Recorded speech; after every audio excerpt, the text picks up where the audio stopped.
고린도전서 16장입니다.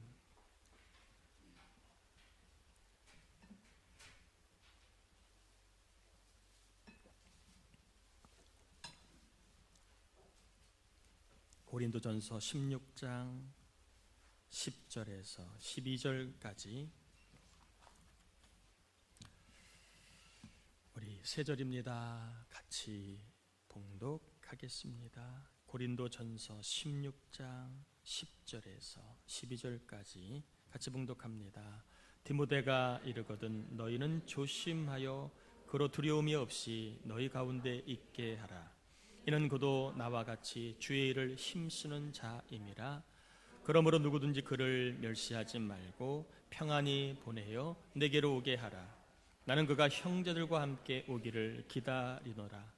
형제 아볼로에 대하여는 그에게 형제들과 함께 너희에게 가라고 내가 많이 권하였으되 지금은 갈 뜻이 전혀 없으나 기회가 있으면 가리라. 아멘.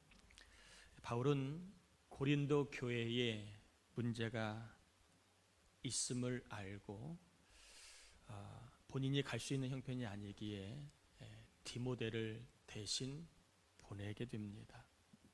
이 내용이 고린도전서 4장 10절 이렇게 나와 있지요. 이로 말미암아 내가 주 안에서 내 사랑하고 신실한 아들 디모데를 너희에게 보내었노니. 바울은 디모데를 고린도 교회에 보내고 바로 이어서 고린도전서 편지를 써서 그 당시에 무역을 하는 글로의 집 사람 편으로 편지를 보내게 됩니다. 디모데는 걸어서 육지를 통해 고린도 교회로 갔고 글로의 집 사람들은 배편으로 항로를 이용해 고린도 교회로 갑니다. 육로보다는 해로가 빠르기 때문에 바울이 디모데보다는 편지가 빨리 도착할 것을 알고 그 편지를 통해 이제 잠시 후면 디모데가 너희 교회에 갈 것인데 그를 잘 대접하라 라고 하는 내용의 편지를 보냈습니다. 이게 오늘 읽은 우리 본문의 내용입니다. 고린도 교회 문제를 해결하기 위해 디모데를 보낸 바울은 마음이 편치를 않았습니다. 왜냐하면 그 드센 고린도 교회에 이제 젊은 목회자인 디모데가 갔기 때문에 그랬습니다.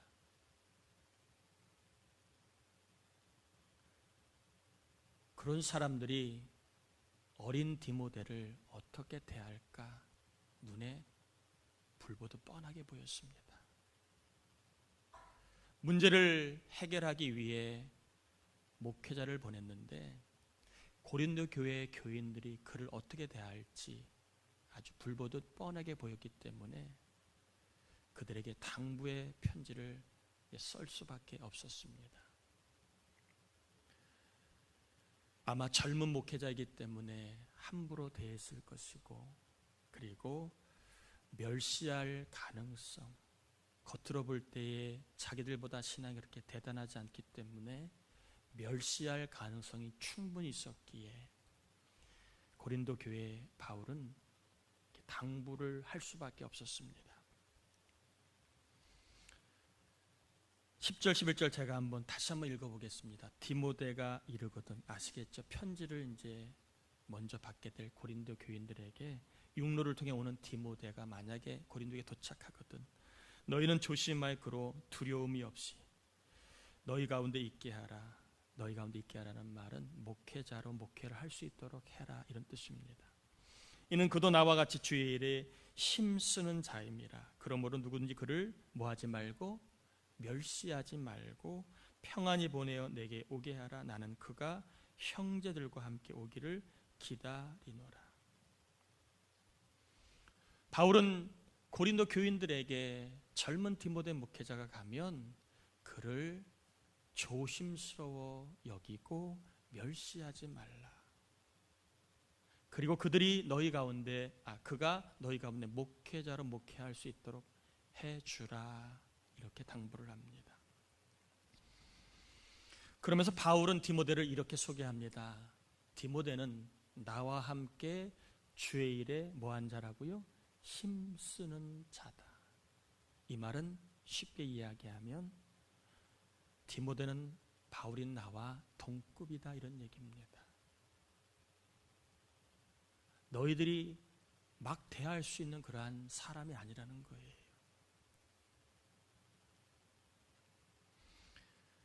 젊지만 디모데는 바울처럼 하나님이 친히 세우셨고, 그리고 주의 일에 힘쓰도록 하나님이 세우신 목회자라고 하는 것을 강조하고 있습니다. 젊지만 바울처럼 하나님이 친히 세운 목회자다라고 하는 것을 강조하고 있는 내용입니다. 여기서 바울이 이 동역자인 디모데를 얼마나 세심하게 배려하고 있는가가 엿보입니다. 그래, 가서 고생 한번 직살나게 해봐라. 그러지 않았어요. 어린 목회자가 주의 말씀을 전하는데 부족하지 않도록 바울은 고린도 교회에 세심한 당부를 합니다.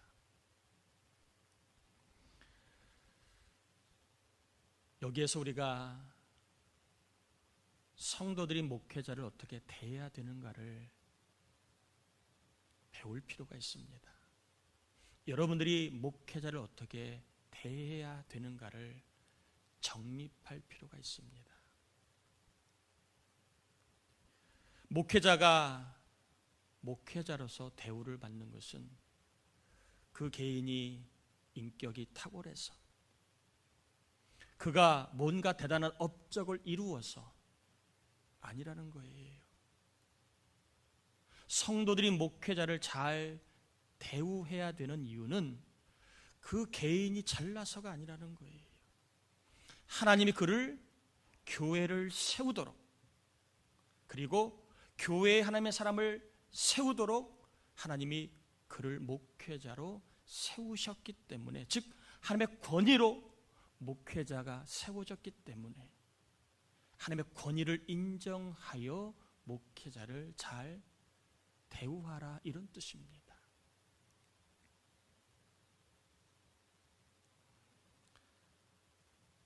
목회자가 탁월하니까 존경해야지. 목회자가 나보다 나이가 많으니까 내가 존경해야지. 목회자가 나보다 기도를 많이 하니까 존경해야지. 그건 아니라는 겁니다. 반대로 이야기하면 목회자가 여러분보다 기도 못하면 멸시해도 되느냐? 목회자가 여러분보다 인격이 탁월하지 않으면 조심하지 않고 막대해도 되느냐? 목회자가 열심히 했지만 업적이 신통찮을 수 있습니다. 그렇다고 해서 평가해서 시원찮다고 함부로 말해서는 되느냐? 그래서는 안 된다는 겁니다. 목회자를 잘 대우하는 이유는 그 개인이 잘나서, 그 개인이 뭔가를 해서, 그 개인이 나보다 나으니까 대접하는 것은 성경적으로 하나님이 주신 원리가 아닙니다. 하나님이 주신 원리는 하나님이 세우셨기에, 하나님이 교회의 지도자로 세우셨기에 그 권위에 인정하여 순종하여 목회자를 잘 대우하라라고 하는 겁니다. 그러니까 여러분이 목회자를 향해 해야 될 의무와 책임은 목회자를 잘 대우하는 겁니다. 그 목회자가 나보다 나이가 어리니까 함부로, 나보다 아는 게 없다고 막대하고, 나보다 한 게 없다고 함부로 여기는 것은 하나님의 권위를 여러분이 무시하는 거라는 겁니다. 저는 여러분들이 앞으로도 목회자가 잘나서 존경하고, 목회자가 여러분을 위해 뭘 해주어서 존경하고, 목회자가 여러분보다 뭘 더 많이 해서 존경하는 그러한 관계가 아니라 하나님이 세우신 권위이기에 존경하고 잘 대할 수 있는 성경에 근거한 목회자관을 갖기를 주의 이름으로 축복합니다. 아멘이지요. 그래야 목회자 보고 넘어지지 않아요. 목회자의 관은 잘나서 존경하라, 나이가 많으니까 존경해라, 평생 뭘 이루었으니까 존경해라. 아닙니다. 그것은 하나님 앞에 목회자가 가서 받을 상급이에요. 하나님이 세우셨기에 잘 대하고 조심스럽게 대하고 멸시하지 않는 것, 이것이 하나님이 원하시는 겁니다. 신앙생활을 하다가 보면 목사님이 왜 저렇게 할까? 이렇게 하면 좋을 텐데. 목사님이 왜 이렇게 할까? 저렇게 하면 좋을 텐데 하는 생각이 들 수 있습니다. 또 들 때도 있는 게 사실입니다. 여러분, 이럴 때마다 꼭 기억하셔야 합니다. 하나님은 교회의 지도력을 누구에게 주셨는가 하는 거예요. 이렇게 하면 더 좋을 텐데 왜 저렇게 할까? 왜 저렇게 할까? 이렇게 해야 되는데. 이럴 때 여러분이 꼭 기억해야 합니다. 교회의 지도력을 하나님은 누구에게 주셨는가 하는 거예요. 하나님은 교회의 지도력을 목회자에게 주셨습니다. 아멘인가요? 아멘인가요? 이것은 하나님이 주신 질서입니다. 하나님이 우리 교회에 주신 교회 지도력은 접니다. 목회자에게 교회 지도력을 주셨습니다.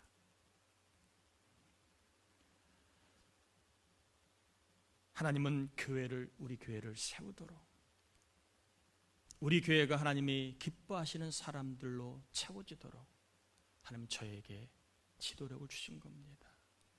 지도력은 누가 준 게 아니에요. 하나님이 주신 겁니다. 교회를 세우기 위하여 하나님은 목회자를 준비하시고 부르시고 훈련시키시고 다양한 삶의 목회 경험을 하게 하심으로 교회에 지도력을 부여하셨다는 겁니다. 하나님의 이 권위를 인정하지 않으면 늘 목회자관이 흔들려 부딪히게 됩니다. 왜 저렇게 할까? 내가 생각하기엔 이게 맞는 것 같은데. 그렇다고 해서 목회자가 모든 권위를 받은 건 아닙니다. 제가 여러분 사업하는데 권위를 받지 않았어요. 저는 이렇게 하세요, 하나님의 뜻입니다. 그렇게 말할 수 없어요. 여러분이 재정을 어떻게 운영하는지 저는 거기에 권위를 부여받지 않았어요.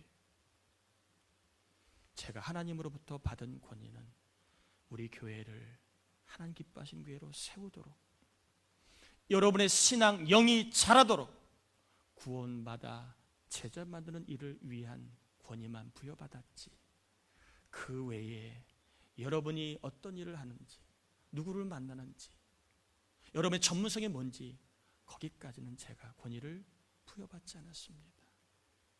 목사에게 주신 권위는 교회를 위한 권위라는 겁니다. 그래서 마치 목사가 이거 다 아는 것처럼 감나라 판나라 여러분의 일거수일투족을 말할 수 없어요. 저에게 주신 권위는 교회에만 주신 권위입니다. 교회를 위한 권위입니다. 여러분의 영이 잘 되도록 하는 권위이지 모든 것을 다 하라는 권위는 아닙니다. 여기에서 목회자가 늘 잊지 말아야 합니다. 하나님이 주신 권위는 귀하지만 모든 권위를 다 주신 건 아닙니다. 또한 여기에서 목회자인 제가 조심할 게 있습니다. 절대 권력은 절대 부패입니다. 권위를 자랑하거나 앞세우면 반드시 인간은 썩게 됩니다. 권위를 받았다고 하여 더 큰 권위 하나님을 잊어버리면 목회자는 그때부터 권위를 악용하기 시작합니다.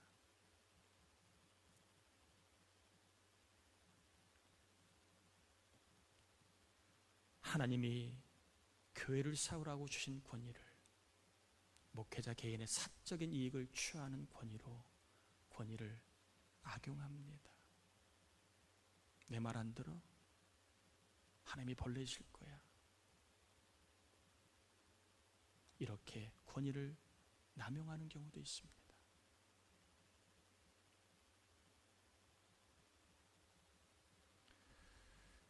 하나님이 저에게 교회를 세우는 권위를 주셨는데 이 권위를, 지도력을 교회 일을 보다는 제 개인의 이익을 추구하거나 제 개인의 욕심을 채우는데 목회자의 지도력을 쓴다면 안 되죠. 이 권위를 가지고 성경에 근거하여 하나님의 사람을 만들기보다 내 입맛에 맞는 사람, 내가 목회하기에 만만한 사람을 만드는 일에 이 권위를 악용하면 곤란하지요. 내 입맛에 맞는 사람을 만드는 일이 목회가 아닙니다. 하나님이 주신 권위로 하나님이 기뻐하시는 교회를 세워야 하고, 하나님이 주신 권위로 하나님을 기쁘시게 하는 사람을 세워야 하지, 하나님이 주신 권위를 오용하거나 남용하거나 악용하여서 내가 좋아하는 대로 교회를 세우고 내가 좋아하는 사람들만 골라 세운다면 이것은 하나님의 권위를 잘못 쓰는 것입니다. 이것은 목회자인 제가 늘 잊지 말아야 될 사실입니다. 다시 한번 여러분 축복합니다. 목회자가 잘나서 뭔가 대단해서 교회를 뭔가 엄청나게 뭘 일으켜서 존경하거나 그를 귀하게 여기라, 아닙니다. 하나님이 세우셨기에 귀하게 여기고 존경하는 겁니다. 그러면 큰 교회 목사님도 존경할 수 있고 시골의 작은 이름 없는 목사님도 존경해야 하는 게 마땅한 겁니다. 뭔가 이름을 날려야 존경하고 뭔가를 해야만 존경한다면 40일 금식 기도하다 돌아가신 목사님은 존경받을 수가 없는 겁니다. 다시 한번 여러분 축복합니다. 목회자를 잘 대해야 되는 이유를 잘 정립하시고 하나님이 세우신 지도력임을 잊지 마시고 그 지도력이 잘 쓰여질 수 있도록 기도해 주시길 바랍니다. 아멘이지요? 또한 목회자에게 권위를 주신 하나님은 그 목회의 결과를 가지고 반드시 책임을 물으실 겁니다. 권위를 주셨는데 그 권위를 가지고 어떻게 썼느냐는 하나님이 책임을 반드시 물으십니다. 심판대 앞에 갔을 때에 하나님 기뻐하시는 교회를 세웠는지 아니면 목회자가 좋아하는 교회를 세웠는지 하나님이 아십니다. 그것과 하나님 심판할 겁니다. 하나님을 기쁘시게 하는 사람을 세웠는지 아니면 목회자 입맛에 맞는 사람을 세워 목회하기 편하게 했는지는 하나님이 심판할 일입니다. 심판은 하나님의 몫이니까 여러분은 목회자를 하나님의 권위를 받은 자로 인정하고 권위를 잘 써서 우리 교회가 하나님이 기뻐하시는 교회가 되도록 또 저와 여러분이 하나님을 기쁘시게 하는 사람으로 세울 수 있는 일에 저의 목회 리더십이 잘 쓰여지도록 다시 한번 기도와 협조를 부탁드립니다. 아멘이지요? 바울은 어린 디모데를 보내면서 고린도 교회의 목회자관을 제시합니다. 하나님이 세운 사람이야. 조심히 대해. 멸시하지 마. 하나님이 일을 할 수 있도록 힘써 도우라고 목회자관을 제시하고 있습니다. 두 번째입니다. 바울은 아볼로라고 하는 사람에 대한 언급을 합니다. 12절에 보면 이렇게 되어 있지요. 형제 아볼로에 대하여는 그에게 형제들과 함께 너희에게 가라고 내가 많이 권하였으되 지금은 갈 뜻이 전혀 없으나 기회가 있으면 가리라. 고린도 교회는 사도 바울이 개척한 교회입니다. 일대 목회자라고 말할 수 있지요. 2대 목회자로 아볼로라고 하는 목사님이 왔습니다. 바울은 개척 세대니까 좀 강하고 카리스마 있고 그렇겠지요. 사람을 휘어잡는 뭔가가 있었겠죠. 근데 아볼로라고 하는 사람은 좀 차분하고 성경을 잘 가르치는 그러한 사람이 목회자였습니다. 그러니까 사람들은 목회자가 바뀌면서 호불호가 좀 갈리게 되죠. 바울이 더 좋았다. 아니야, 아볼로가 더 우리는 좋아. 이렇게 목사가 바뀌면서 목회에 대한 호불호가 자꾸 갖게 됩니다. 고린도 교회가 나는 바울이 좋아, 바울파. 나는 아볼로가 좋아, 아볼로파. 무슨 소리? 베드로가 최고지, 수제자 아니야. 베드로가 좋아. 무슨 소리? 예수님이 좋아. 정말 예수님이 좋은 게 아니라 그들도 파를 구성하는데 앞에 내세울 사람이 없으니까 예수님을 그냥 내세운 겁니다. 고린도 교회가 이렇게 목회자 중심으로 호불호가 갈리면서 파당이 형성이 됩니다. 그때에 바울도 거기에 관련되어 있었고 아볼로도 관련되어 있습니다. 공교롭게도 바울과 아볼로가 고린 교회를 떠나 있게 됩니다. 그런데 이 아볼로를 좋아하는 교인들이 바울에게 자꾸 부탁을 합니다. 우리 아볼로 목사님 설교 한번 듣게 해주세요. 우리 교회 와서 좀 다시 지내게 해주세요. 자꾸 부탁을 합니다.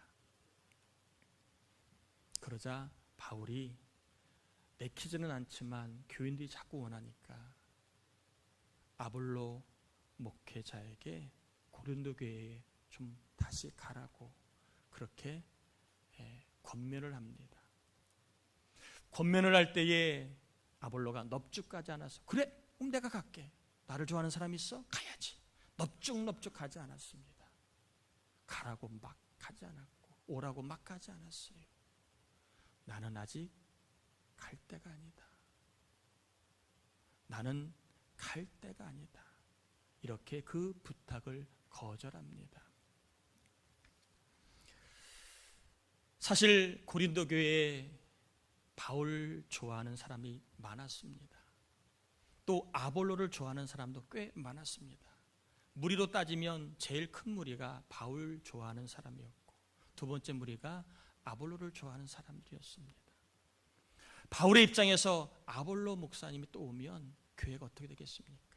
또 바울과 아볼로 파당 사이에 서로 네가 좋네 내가 좋네 서로 힘겨루기 싸움 또 분명히 편을 가르는 일들이 또 벌어질 겁니다.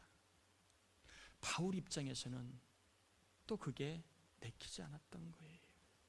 아볼로 목회자가 오는 게 교회를 위해서 정말 좋은가 바울은 고민이었습니다. 그러나 교인들이 원하니까 약한 사들이 원하니까 요청을 합니다. 본인은 원하지 않지만 교회가 원하니까 아볼로에게 교회에 오라고 요청을 합니다. 또 아볼로는요 교회를 생각하면 갈 수 없다고 했습니다. 아직 여린 교회고 아직 세워지지 않은 교회고 아직 파벌이 있는 교회인데 오라고 내가 가면 또다시 문제가 재탕 교회가 시끄러워질 게 뻔하기 때문에 아볼로는 교회를 위해서 가지 않겠다고 얘기합니다. 여기에서 바울과 아볼로가 교회를 위해 얼마나 동역하고 있는가 그 아름다움을 보게 됩니다.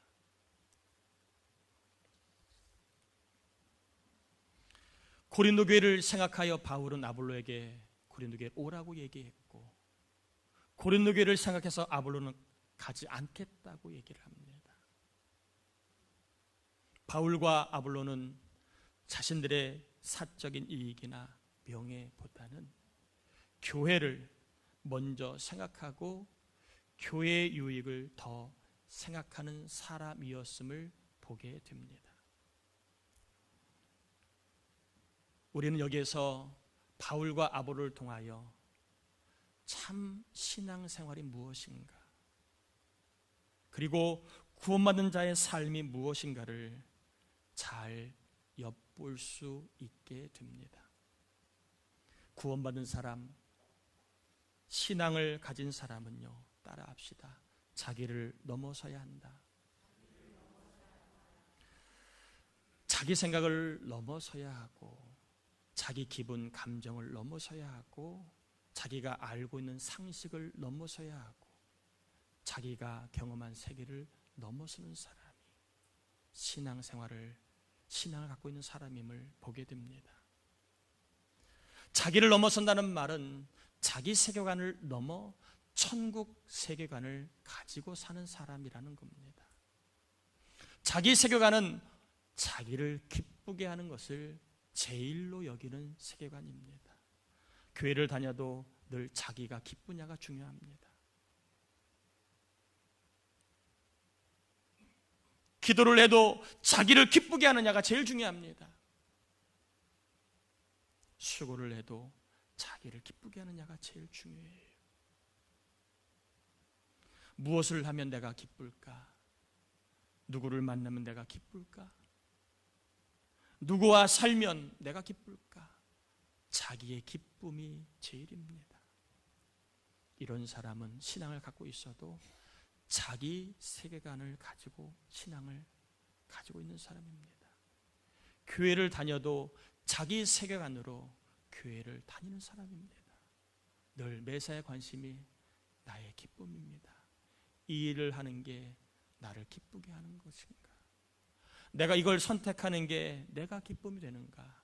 자기 기쁨만을 제일로 여깁니다. 천국 세계관은요, 따라합시다. 천국을 만들어가는 것을 제일로 여기는 세계관이다. 천국 세계관은요, 천국을 만들어가는 것을 먼저 생각하는 세계관입니다. 예를 들어 볼게요. 부부 사이도 자기 세계관으로 사는 사람은요, 저 남편이 나한테 기쁨이 될까? 저 아내가 나한테 기쁨이 될까? 이것만 생각합니다. 상대가 나에게 기쁨을 주는가? 이 일을 하면 내가 기쁨일까 피곤할까? 그것만 생각합니다. 그런데 천국 세계관을 갖고 살아가는 부부는요, 내가 어떻게 하면 가정을 천국으로 만들까를 고민합니다. 내가 어떻게 하면 남편으로 하여금 천국을 맛보게 할까를 고민합니다. 내가 어떻게 하면 아내가 천국을 맛보게 할까를 생각합니다. 그것을 내 기쁨보다 먼저 생각합니다. 이런 사람을 천국 세계관을 갖고 있는 사람이라고 얘기합니다. 무엇을 하면 천국을 만들까? 누구를 만나서 천국을 만들까? 어떻게 하면 천국을 만들까? 이것을 먼저 생각하는 사람, 천국 세계관을 갖고 있는 사람입니다.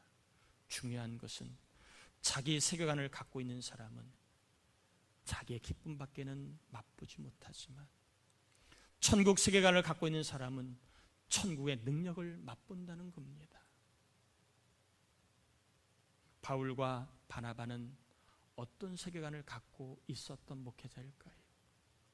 자기의 기쁨을 제일로 여기는 목회자였을까요?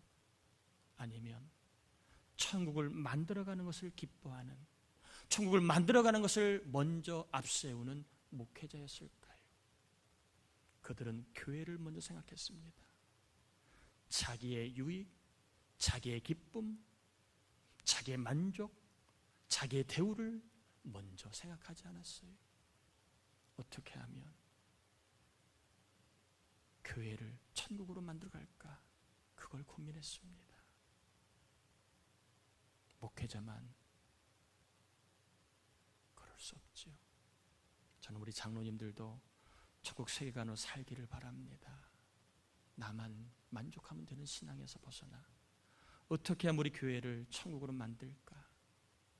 그것을 먼저 생각하는 장로님들이 되시길 바랍니다. 아멘인가요? 저는 우리 권사님들도 마찬가지입니다. 이제는 어린아이의 신앙을 좀 벗어나 천국을 만들어가는 것을 기쁨으로 여길 수 있는 권사님들이 되시길 바랍니다. 집사님들, 성도님들, 청년들도 마찬가지입니다. 내 입맛에 맞느냐, 내가 좋아하느냐를 넘어서서 천국을 만들어가는 기쁨을 맛볼 수 있는 삶을 살아갈 수 있기를 바랍니다. 우리 몸에는 자기 세계관이 익숙합니다. 오랫동안 우리는 자기 세계관으로 살았습니다. 편합니다. 그러나 바울과 바나바는 천국 세계관을 가지고 살았습니다. 여러분, 천국 세계관으로 사는 것이 신앙입니다. 그리고 그게 하나님을 기쁘시게 하는 겁니다. 그리고 그게 열매가 있고 상급이 있는 겁니다. 어떤 일을 앞에 두고 있습니까? 새로운 일을 앞에 두고 있습니까? 중요한 일을 앞에 두고 있습니까? 또 자녀를 위해서 어떤 일을 해야 되겠습니까? 그럴 때마다 천국을 만들어가는 기쁨을 여러분이 맛볼 수 있도록 어떻게 하면 이 일을 통해서 천국을 함께 맛볼 수 있을까를 먼저 생각할 수 있기를 바랍니다. 천국 세계관으로 천국을 맛보려고 하는 것을 여러분 힘쓰다 보면 하나님이 은혜를 주셔서 삶 속에서도 문제 속에서도 천국을 경험하게 하실 줄 믿습니다. 아멘이지요. 어떻게 하면 남편과 천국을 만들어 갈까? 어떻게 하면 아내와 천국을 함께 만들어 갈까? 어떻게 하면 우리 자녀들에게 천국을 맛보게 할까? 일을 잘하고 못하고 내가 많은 것을 해주고 안 해주고 보다 더 중요한 것은 내가 지금 천국을 만들어가고 있는 신앙인가, 천국을 맛보기 위해 애쓰는 신앙인가를 먼저 고민하시길 바랍니다. 천국 세계관을 가지고 살아 하나님이 저와 여러분에게 정말 천국을 맛보는 기쁨을 주시기를 축복합니다. 바울과 바나바 교회를 먼저 생각했습니다. 천국 세계관입니다. 교회를 먼저 생각했더니 교회가 살고 교인들이 살았습니다. 여러분도 저도 항상 천국 세계관으로 교회를 먼저 생각하셔서 천국의 맛을 보며 그리고 삶의 여러 가지 유혹들을 이기고 갈등들을 이기고 염려를 이기고 불평을 이기고 슬럼프와 낙심을 이기며 사시기를 주의 이름으로 축복합니다. 우리 옆 사람하고 인사합시다. 우리 천국 세계관으로 삽시다. 우리 함께 한 번 더 인사합시다. 우리 천국을 맛보며 삽시다. 우리 찬양하고 좀 기도하겠습니다. 208장 1절만 두 번 부르고 좀 같이 기도하겠습니다.